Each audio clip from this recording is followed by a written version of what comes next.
Hello' friend, আজিৰ এই ভিডিঅ'টোত সকলোকে স্বাগতম জনাইছোঁ। বহুতে এটা কুৱেশ্যন কৰি আছিল যে কাৰণ মই বি এছ কলেজত পঢ়া, তাৰে এটা কুৱেশ্যন হ'ল দাদা বি এছ কলেজত এডমিশ্যন প্ৰচেছ কেনেকুৱা, বা হোষ্টেল আছে নে নাই, হোষ্টেলত মোবাইল ইউজ কৰিব পৰা যায় নে নাই, তাৰপিছত হোষ্টেল এডমিশ্যন ফিজ কিমান, মান্থলি কিমান দিব লাগে, বা কলেজত পইচা দিব লাগে নেকি। তো বহুতে কুৱেশ্যন কৰি আছিল। বি এছ কলেজৰ লয়াৰ অসমৰ যিখিনি ষ্টুডেণ্ট আছা, বৰ্তমান মেট্ৰিক পৰীক্ষাৰ ৰিজাল্ট দিছে, মে বি তোমালোকে ভাল কলেজ বিচাৰি আছা, হ'ব পাৰে তোমালোকৰ ড্ৰিম কলেজ। বহুতে কৈছে যে মোৰ dream college B S college, মই বি এছ কলেজত যাব খোজোঁ দাদা, অলপ ডিটেইলছ দিব নেকি।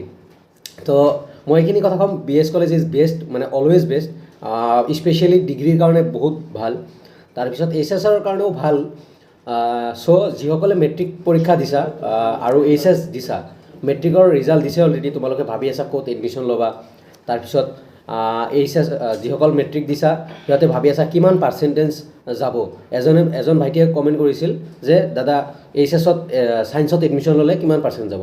সেইবোৰ কথা ক'বলৈ যাই আছোঁ, ভালকৈ শুনিবা কথাখিনি। ফাৰ্ষ্ট অফ অল মেট্ৰিক যিখিনি ষ্টুডেণ্ট আছা সেইখিনি শুনিবা, আৰু নেক্সট এইচ এছৰখিনিৰ কথা ক'ম। তো যিসকল মেট্ৰিকৰ ষ্টুডেণ্ট আছা, ছায়েন্স হওক বা আৰ্টছ হওক বা কমাৰ্চ হওক, তিনিটা ষ্ট্ৰীমে মানে এভেইলেবল বি এছ কলেজত, তিনিটা ষ্ট্ৰীমে আছে। ছায়েন্সৰ কাৰণে এটলিষ্ট মই যিখিনি জানো, মই যিখিনি মানে ইনফৰ্মেশ্যন লৈছোঁ, ছায়েন্সৰ কাৰণে এটলিষ্ট 65%, 75% লাগে। জেনেৰেল ষ্টুডেণ্ট বা মানে নৰ্মেলি যিকোনো ষ্টুডেণ্ট হওক, জেনেৰেল হওক, অ' বি চি হওক, এছ টি হওক, 65% এটলিষ্ট ধৰি লোৱা যে যিবোৰ ষ্টুডেণ্টৰ 65ৰ ওপৰত আছে সেইবোৰ ষ্টুডেণ্টে নৰ্মেলি এডমিশ্যন মানে বিন্দাছ পাই যাব তাৰমানে। তাৰপিছত বাকী অলপ এছ টি এছ চিৰ অলপ যদি 60%ত আছে, সিহঁতেও হোপ কৰিব পাৰে যে ছায়েন্সত ল'ব পাৰে। তাৰপিছত কমাৰ্চৰ কাৰণেও সেনেকুৱাই 60-65 লয়েষ্ট ধৰি লোৱা।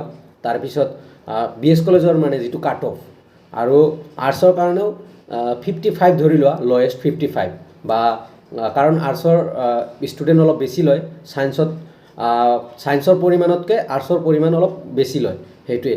আৰু কমাৰ্চৰো মানে কমাৰ্চতো মানে আৰ্টছতকৈ কমাৰ্চৰ আৰু অলপ বেছি লয়, মই শুনিছোঁ বা মই জানো যিমানখিনি।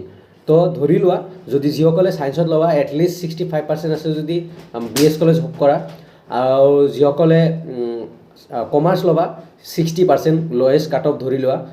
এছ টি, অ' বি চি, জেনেৰেল এইবোৰ কাট অফ ধৰিব নালাগে, নিজক আগত এপ্লাই কৰা দৰ্পণ বা সমৰ্থ পৰ্টেলত, যোনটো তোমালোকৰ কাৰণে উপলব্ধ, তাতে যাই এপ্লাই ষ্টাৰ্ট হৈ যাব, আৰু অলৰেডি দিছে। তাৰপিছত আৰ্টছৰ কাৰণেও সেই 55 ধৰি লোৱা লয়েষ্ট। তো এনেকুৱা আছিল মানে এইচ এছ। আৰু এইচ এছৰ যিবোৰ ষ্টুডেণ্ট আছা, তোমালোকৰ কলেজ এডমিশ্যন ল'বা। অ'কে, কলেজ এডমিশ্যন লোৱাৰ পিছত বহুতে হোষ্টেলৰ কথা কৈছে, girls hostel, boys hostel. Girls hostel separate আছে আৰু বইজ হোষ্টেল ছেপাৰেট। গাৰ্লছ হোষ্টেলত দুটা বিল্ডিংছ আছে, এটা অল্ড বিল্ডিং, এটা নিউ বিল্ডিং। আৰু এডমিশ্যন ফিজ অল্ড বিল্ডিঙত নিয়াৰলি 8,000 আৰু নিউ বিল্ডিঙত নিয়াৰলি 9,000, এনেকুৱা ভেৰিয়েশ্যন। অনলি এইটো 1 ইয়েৰৰ কাৰণে এডমিশ্যন, আৰু তোমালোকৰ যিখিনি মান্থলি এক্সপেঞ্চ সেইটো 700, 15 ডেজত 700, মানে এক মাহত 1,400 টকা তোমালোকে মানে খোৱা, মানে তোমালোকৰ নিজা এক্সপেঞ্চ সেইটো, খোৱা মানে খোৱা, মেইন কথা খোৱা। অ'কে, আৰু বইজ হোষ্টেলত এডমিশ্যন ফিজ 8,000, নৰ্মেলি মানে এটাই ফিক্সড হয় 8,000 বা 8,500, বা মেক্সিমাম 8,500 বইজ হোষ্টেলৰ এডমিশ্যন। এইচ এছৰ কাৰণেও আছে। তাৰপিছত মান্থলি এক্সপেঞ্চ 700, মানে 15 ডেজত 700, মানে ষ্টুডেণ্টে মেচ চলায়, ৰান্ধনি আছে এক্সট্ৰাকৈ, ৰান্ধনিৰ ফিজ দিব নালাগে, জাষ্ট তোমালোকৰ নিজা যিখিনি খোৱা। মই থাকি আহিছোঁ, তাৰপিছত মোৰ যিমান ফ্ৰেণ্ড চাৰ্কল আছে চবেই আমি হোষ্টেলৰ। তো হোষ্টেলত, বইজ হোষ্টেলত মানে মেক্সিমাম ধৰি লোৱা 1,400 মানে মান্থলি যাব, বাট এডমিশ্যনটো 1 ইয়েৰৰ কাৰণে। ছাপ'জ তুমি 8,500 দি এডমিশ্যন লৈছা, সেইটো 1 ইয়েৰ। এগেইন তুমি ছেকেণ্ড ইয়েৰত যেতিয়া যাবা তুমি এডমিশ্যন ল'ব লাগিব হোষ্টেলত। তো এনেকুৱা আছিল থুলমূলকৈ। যদি আৰু কিবা এইচ এছৰ ষ্টুডেণ্ট যিমানখিনি এডমিশ্যন ল'বা, যদি আৰু কিবা জানিব লগা আছে কমেণ্টত জনাবা, মই নিশ্চয় তোমালোকক জনাবলৈ ট্ৰাই কৰিম। আৰু অতি সোনকালে এটা বি এছ কলেজত যাই এটা ভিডিঅ' দিম।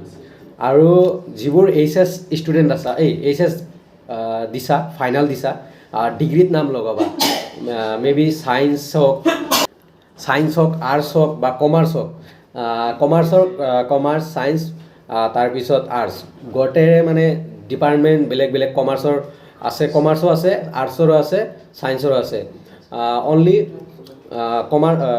ছায়েন্সৰ ফিজিক্স কেমেষ্ট্ৰি বটানী জুলজি তাৰপিছত ষ্টেটিষ্টিক্স মেথমেটিক্স ছায়েন্সত সকলো ডিপাৰ্টমেণ্ট আছে তাৰপিছত আৰ্টছত economics political science English philosophy তাৰপিছত হিষ্ট্ৰী সংস্কৃত এছামিজ এডুকেশ্যন মানে আছে জাষ্ট জিঅ'গ্ৰাফী নাই BS কলেজত মই অনেষ্ট কৈ দিছোঁ জিঅ'গ্ৰাফী ডিপাৰ্টমেণ্ট নাই অ'কে আৰু কমাৰ্চৰতো কমাৰ্চৰে সেইটো মানে কমাৰ্চৰ নিয়াৰলি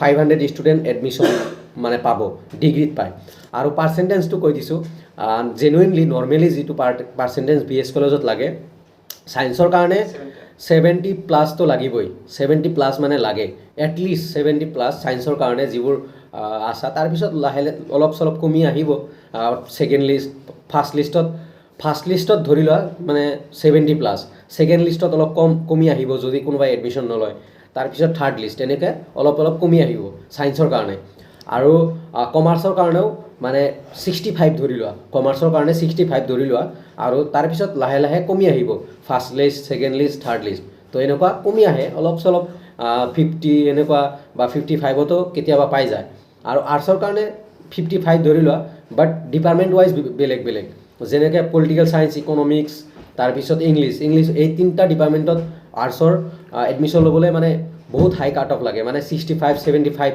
বা 70 এনেকুৱা পাৰ্চেণ্টেজ লাগে অ'কে আৰু ছায়েন্সৰো মেথমেটিক্স তাৰপিছত ফিজিক্স তাৰপিছত কেমেষ্ট্ৰিত এইবোৰত ল'বলৈ মানে এটা ভাল পাৰ্চেণ্ট লাগে 70+ 75% লাগে বাট টেনশ্যন ল'ব নালাগে যিসকল নৰ্মেল ষ্টুডেণ্ট আছা কম পাৰ্চেণ্ট পাইছা ফাৰ্ষ্ট ডিভিজনত আছা বা 55ত আছা তোমালোকেও এপ্লাই কৰিবা কেতিয়াবা পাৰ্চেণ্টেজটো ভেৰিয়েশ্যন হৈ যায় তলত আহি যায় কাৰণ বহুতো ভাল ষ্টুডেণ্টে বাহিৰত গুচি যায় দিল্লীত গুচি যায় অ'কে তো তাৰপিছত মানে ইয়াতে ছিটসমূহ মানে ছিটৰ ভেকেঞ্চি ষ্টুডেণ্টৰ কাৰণে খালী হৈ যায় তো টেনশ্যন ল'ব নালাগে মেক্সিমামে এপ্লাই কৰিবা ৰিজাল্ট এতিয়ালৈকে দিয়া নাই ৰিজাল্ট দিয়াৰ পিছত আৰু hostel girls hostel boys hostel দুয়োটাই আছে ছেম এডমিশ্যন ফিজ অল্ড হোষ্টেলৰ কাৰণে 8500 এনেকুৱা গাৰ্লছ হোষ্টেলৰ যিটো অল্ড বিল্ডিং আৰু নিউ বিল্ডিং 9500 এনেকুৱা সেইটো 500 মানে ইয়াৰলি চেঞ্জ হ'ব পাৰে বাট নিয়াৰলি 8000 9000 পাৰ ইয়াৰ আৰু তোমাৰ মান্থলি এক্সপেন্সটো অনলি 1500 ধৰি লোৱা মানে 1415 ডেজত খোৱাৰ মানে অনলি ফুড 714 ডেজ মাহত মানে 1400 টকা আৰু বইজ হোষ্টেলৰ কাৰণে বইজ হোষ্টেল আছে BS কলেজ মেন্স হোষ্টেল তাতেও 715 ডেজত আৰু 715 ডেজত সেনেকুৱা মানে তোমাৰ নিজা খোৱাৰ কাৰণে বাকী পইচা দিব নালাগে অনলি এডমিশ্যনটো প্ৰথমত ল'ব লাগে এইখিনি আছিল ভিডিঅ' বহুতে কমেণ্ট কৰিছিল যে দাদা BS কলেজৰ বিষয়ে কওক হোষ্টেলত আৰু এটা কমেণ্ট মানে ৰেগুলাৰ আহি থাকে সেইটো হ'ল মোবাইল ফোনটো মোবাইল ফোনটো জুনিয়ৰ থকা সময়ত মানে একদম অনেষ্টলি কৈ দিছোঁ জুনিয়ৰ সময়ত ৰাখিব পাৰিবা জাষ্ট এটা পাৰ্টিকুলাৰ টাইমত অ'কে পাৰ্টিকুলাৰ টাইম মানে তোমাৰ লগতে থাকিব বাট এটা যেতিয়া ৰিডিং আৱাৰ থাকে বা ষ্টাডি আৱাৰ ইভিনিং তেতিয়া তুমি ইউজ কৰিব নোৱাৰিবা সেইটোৱে মেইন কথা বাট বাকী সময় তোমাৰ লগতে থাকিব বাট ষ্টাডি আৱাৰত তুমি মোবাইল ইউজ কৰিব নোৱাৰিবা বাট মোবাইল নৰ্মেলি জেনুইনলি মানে তোমালোকে ইউজ কৰিব পাৰিবা মানে আজিকালি মোবাইলত PDF CDF পাই যায় মানে PDF দিয়ে কলেজৰ পৰাই দিয়ে তো মোবাইলটো ব্যৱহাৰ কৰিব দিয়ে ৰেষ্ট্ৰিক্টেড নহয় বাট এটা পাৰ্টিকুলাৰ টাইমত যিখিনি ষ্টাডি আৱাৰ আছে হোষ্টেলৰ সেই ষ্টাডি আৱাৰত কোনেও ইউজ কৰিব নোৱাৰে অ'কে সেইখিনি আছিল আৰু যদি কিবা জানিব লগা আছে কমেণ্টত জনাবা মই নিশ্চয় জনাবলৈ ট্ৰাই কৰিম লয়াৰ আছামৰ best college BS college okay always মানে মনত ৰাখিবা লয়াৰ আছামৰ বেষ্ট কলেজ BS কলেজ